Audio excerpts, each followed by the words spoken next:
शुक्ला का ब्राह्मण में, पांडे में, मिश्रा में करते हैं। हम लोग नहीं करते हैं। सब हम लोग हर जयंती मनाते हैं, हर काम करते हैं, लेकिन जब ये बात आती है तो लोग कट जाते हैं। तो मेरा यही संदेश है कि समाज के लोगों को कि आप एक टाइम मत खाइए, ठीक है, काम चल जाएगा। हफ्ते में आप 2 दिन उपवास कर लेंगे तो कोई नहीं बिगड़ेगा, लेकिन आप अपने बच्चा अगर पढ़ने वाला है तो उसको बढ़िया से पढ़ा दिया जाए, क्वालिटी एजुकेशन दिया जाए, व्यावसायिक शिक्षा दिया जाए, जिससे वो बच्चा आगे बढ़ जाए।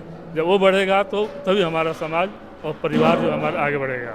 बहुत बहुत धन्यवाद सर। देखिए, जैसे आज निषाद शब्द है, रामायण में देखिए निषाद और विषाद शब्द दो आया है।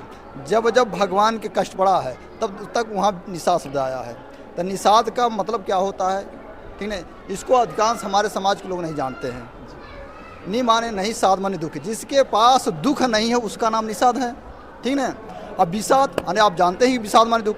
अगर हमारा समाज अगर निषाद निषाद चिल्ला रहा तो मैं तो कहूँ कि जिसके पास दुख है, विषाद है, वह भी दुखों से रहित हो जाएगा, लेकिन प्रेम अनुराग होना चाहिए उसके अंदर, ठीक है।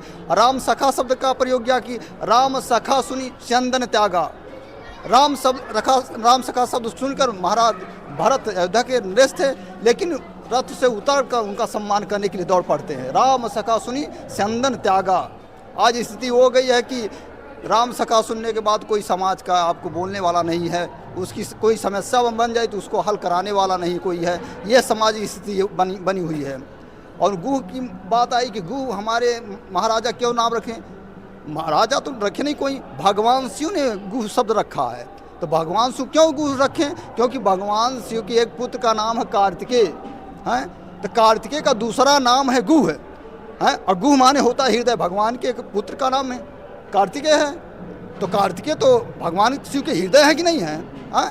तो अगर भगवान शिव गुह नाम गुह शब्द रख दिए तो कौन सा बुरा किए, हैं? और वही स्थिति है महाभारत रामायण में। हम उन्हीं के गुह निषाद के बारे में सोचते चले आ रहे हैं। जितनी महिमा गुह की रामायण में और महाभारत में गाई गई है, अन्यथा कोई ग्रंथ में नहीं गाई गई है। जितना मानस तुलसीदास प्रचार निषाद राज का किए हैं, आज तो कोई किया नहीं है। अगर मतलब गीता प्रेस अगर 4 अरब पुस्तकें छापी है गीता प्रेस में रामचरितमानस, तो रामचरितमानस का 4 अरब उन्होंने प्रचार किया है। और किस घर में, जिस घर में रामायण होती है उस घर में निषाद की पूजा नहीं होती है क्या? राम उस रामायण से, निषाद राज उस रामायण से अलग हैं? अगर अगरबत्ती धूप बत्ती जलती है, दीपक जलता है, तो उस निषाद को भी प्राप्त होता है। जिस रामायण में राम पूजे जाते, उसी रामायण में हमारी निषाद राज भी पूजे जाते हैं। इसलिए हम चाहते हैं कि हम लोग खुद पूजनीय है। यहाँ तक मैंने कहा ना कि जिस देवताओं ने कहा, यह तो लाई राम उर लीना कुल समेत जग पावन कीना। देवताओं ने कहा, देवता तो हैं, सुर नर मुनि सबका यह रीति सुहास लाख करे सब पीती। जब उनको स्वार्थ आएगी तो आपकी बाहाबाही होगी। आज यही समाज में स्थिति हो गई है ब्राह्मणों की। आप जाइए गोड़ धरिए, हाँ बहुत बढ़िया हैं आप, ठाकुरों के गोड़ धरिए। अब समाज में देखिए ठाकुरों की स्थिति क्या है। हमारे समाज में सिंह शब्द आया है। लोग कहते हैं कि अगर सिंह का दूध आप पियेंगे तो गरजेंगे। अभी 2 दिन पहले की बात है कि एक IAS है, वो भी शिक्षा लिया है, करोड़ों का घोटाला किया है, ठीक ना। और एक जस्टिस कोई है, वो भी शिक्षा लिए हैं, अरबों का घोटाला करके उसको आग लगा रहे हैं अपने मकान में। और पता चला कि अब देखिए सरकार क्या करी उनके पास। ये तो शिक्षा है। अरे दीक्षा लीजिए, दीक्षा से आप सुधरेंगे, शिक्षा से नहीं। शिक्षा से तो क्रिमिनल पैदा हो रहे हैं, जितने बड़े बड़े क्रिमिनल हैं। हम गरीब हैं, हमारे पास वह टेक्निकल नहीं। कोई बताइए कोई गरीब कोई मतलब किसी फर्जी में व्यवस्था में काम कर रहा है? कोई नहीं कर रहा। और जितने फर्जी काम कर रहे हैं, अभी देखिए बलिया की बात मैं कर रहा हूँ कि कोई रमेश सिंह थे, उन्होंने 200 शिक्षकों की भर्ती नियुक्त किया फर्जी तरीके से, पेपर में आया था, ठीक ना। और रमेश क्या नाम है, देवेंद्र गुप्ता थे, और वे यहाँ मऊ के थे BS से, उन्होंने 50 शिक्षक की नियुक्ति फर्जी किए। अब क्या किया कि वो बलिया से ये चले आए यहाँ मऊ, रमेश सिंह, और ये चल गए बलिया मऊ से बलिया। तो अब जब ये बलिया आ गए तो इनके 50 फर्जी जो शिक्षक थे उनका वेतन ये रोक दे, कह करे तो ऐसा कोई निर्देश तो नहीं आया है। तो इन्होंने क्या किया कि उनके 200 भर्तियों का पर्दाफाश किया। तो कौन शिक्षा लिया है? ये देखिए शिक्षा की वह व्यवस्था कि फर्जी तरीके से 3300 करोड़ रुपए कमाकर शिक्षक बना रहे हैं, और ऊपर से आज नहीं कल तो बर्खास्त ही होंगे। बहुत बहुत धन्यवाद सर। आइए दादाजी हैं इनसे भी कुछ मैं बात, आपका परिचय दादाजी।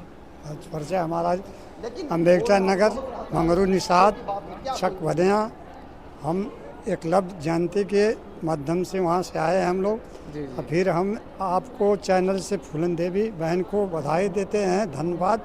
और फिर एकलव्य जो हैं उनको बधाई दिया जाता है, क्योंकि जो हमारे कुल में एकलव्य एस फूलन देवी एस पैदा हुए हैं, तो इसलिए हम लोगों को बधाई देते हैं। फिर हम उनको बधाई देते हैं जो हमारा 5 अप्रैल को निषाद जयंती घोषित किया है, उसको हम बहुत बधाई देते हैं। उसके अपने ताहे दिल से बधाई देते हैं कि भाई आज तक कोई नहीं लिया था, जो कहा उसको 100 साल जिए वो हमारी तरफ से, इसलिए हम उसको बहुत बधाई देते हैं।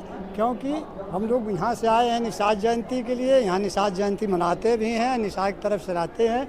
और निषाद की देखिए जितना पीछे हैं उतना पीछे कोई नहीं है। क्यों पीछे हैं? अपने हम कर्तव्य से पीछे हैं, क्योंकि हम आ गए आपके साथ में, यहाँ से कुल सुन के गए, फिर दूसरे ठहर गए। अब क्या कहाँ गए थे रे?